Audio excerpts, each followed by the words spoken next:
Presiden Prabowo Subianto meletakkan batu pertama pembangunan proyek ekosistem industri baterai kendaraan listrik terintegrasi konsorsium Antam IBCCBL di kawasan Arta Industrial Hills, di Karawang, Jawa Barat, Minggu. Dalam sambutannya, Presiden Prabowo menekankan pentingnya pengembangan industri energi baru sebagai salah satu langkah strategis menuju kemandirian dan ketahanan energi nasional. Prosesi peletakan batu pertama industri baterai listrik di Karawang ditandai dengan penekanan tombol sirine oleh Presiden Prabowo bersama sejumlah pejabat terkait. Proyek baterai kendaraan listrik ini dikembangkan dari hulu ke hilir dengan total 6 subproyek, 5 diantaranya berlokasi di Halmahera Timur dan 1 di Karawang. Sebagai bagian dari proyek strategis nasional, nilai investasi proyek mencapai 5,9 miliar dolar AS dan mencakup area seluas 3.023 hektar, dengan potensi penyerapan tenaga kerja hingga 8.000 orang, serta pengembangan 18 proyek infrastruktur, termasuk dermaga multifungsi. Proyek ini juga dirancang ramah lingkungan dengan pemanfaatan kombinasi energi seperti PLTU 2x150 MW, PLTG 80 MW, pembangkit dari limbah panas 30 MW, dan tenaga surya sebesar 172 MWP, termasuk 24 MWP di pabrik Karawang. Pabrik ini ditargetkan memiliki kapasitas awal 6,9 GWh pada fase pertama dan meningkat hingga 15 GWh pada fase kedua. Operasi komersial dijadwalkan dimulai akhir 2026. Cita-cita hilirisasi sudah sangat lama. Dari sebenarnya Presiden Republik Indonesia yang pertama, dari Bung Karno sudah bercita-cita hilirisasi. Dan presiden-presiden kita selanjutnya juga bercita-cita dan melaksanakan hilirisasi. Melaksanakan. Dan terakhir, pendahulu saya, Presiden Republik Indonesia yang ke-7, Pak Joko Widodo, lebih menekankan pentingnya hilirisasi dan memulai secara nyata program hilirisasi di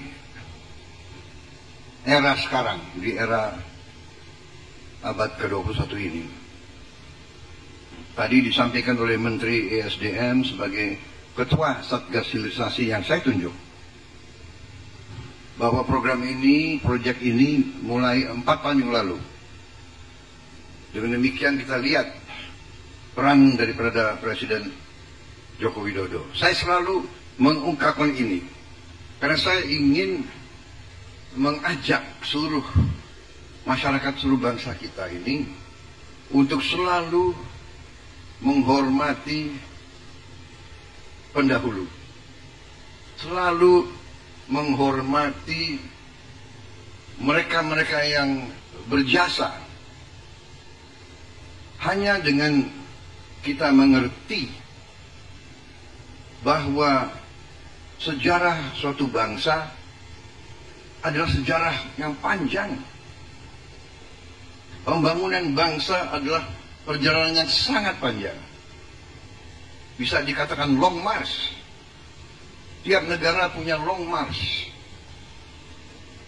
Kalau Tiongkok punya long march yang penuh dengan liku-liku, penuh dengan pengorbanan, penuh dengan keringat, air mata dan darah. Kita pun punya long march. Perjuangan kita merebut kemerdekaan panjang, dan sekarang ini perjuangan kita untuk mengisi kemerdekaan, mewujudkan kemerdekaan. Karena apa? Apa tujuan kemerdekaan? Tujuan kemerdekaan adalah suatu negara dan suatu bangsa di mana rakyatnya hidup dalam keadaan yang baik, dalam keadaan yang bebas kemiskinan, bebas kelaparan, dan penuh keadilan. Dan ini bisa terwujud apabila bangsa itu pandai menggunakan karunia yang diberikan oleh Yang Maha Kuasa.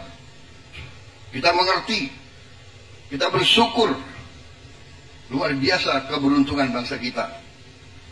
Tapi kita juga wajib introspeksi diri, kita harus pandai mengelola. Dan sekarang, hari ini, groundbreaking ini bukti keseriusan para pimpinan kita dan kerjasama kita dengan mitra kita, dengan sahabat kita.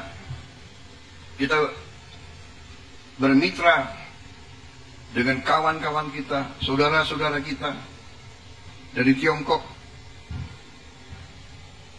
Kita bisa bekerja sama dengan program yang menurut saya ini termasuk bisa dikatakan kolosal, bisa dikatakan terobosan luar biasa. Dari sini kita bisa menghasilkan energi terbarukan dan ramah lingkungan yang dicita-citakan seluruh dunia. Saudara-saudara sekalian, saya diberitahu oleh para pakar bahwa bangsa kita ini sungguh-sungguh bisa swasembada energi, dan hitungan saya tidak lama, 5 tahun, paling lambat 6 tahun, 7, kita bisa swasembada energi. Dan salah satu nanti jalan kita menuju swasembada energi adalah listrik dari tenaga surya. Dan listrik dari tenaga surya, ya kuncinya adalah baterai.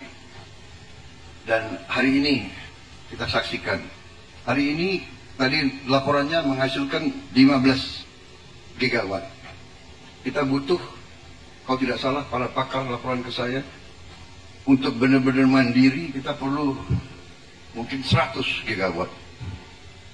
Berarti mungkin proyek ini harus dilipat gandakan, mungkin. Ya, dan saya percaya bahwa kita mampu untuk melaksanakan itu. Ya. Saudara-saudara, saya ucapkan selamat kepada semua unsur dan terima kasih kawan-kawan kita dari CATL, dari Tiongkok.